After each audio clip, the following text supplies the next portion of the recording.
موسیٰ اور ہارون نے فرعون سے کہا، خداوند خدا فرماتا ہے کہ تمہیں ضرور میرے لوگوں کو آزاد کرنا ہوگا، ورنہ تمہارے اوپر آفتیں آئیں گی۔ لیکن فرعون نے ان کی بات نہ سنی۔ بس خدا نے مصر کے پانی کو خون بنا دیا، جسے کوئی بھی پی نہ سکتا تھا۔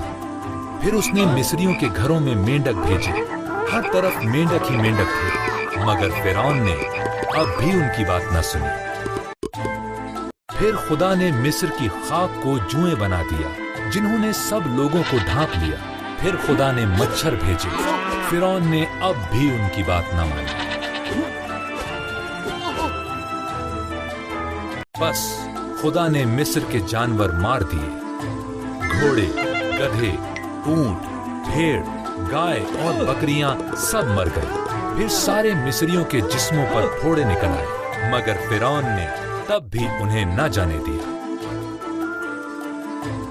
پھر خدا نے آسمان سے اولے برسائے اور مصر کے تمام اناج اور درخت برباد ہو گئے۔ پھر خدا نے ٹڈیوں کو بھیجا، جنہوں نے باقی بچی ہوئی فصل کو بھی تباہ کر دیا، لیکن فرعون نے تب بھی ان کی بات نہ مانی۔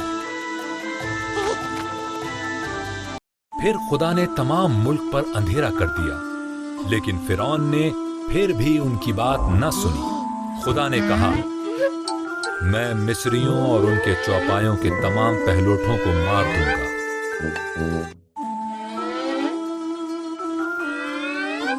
میرے لوگ ایک برہ ذبح کریں، اسے کھائیں اور اس کا خون اپنے دروازے کی چوکھٹ پر لگائیں۔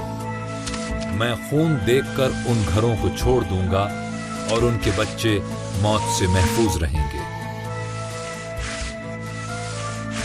تم اس کا نام فسح رکھنا اور اسے ہمیشہ یاد رکھنا۔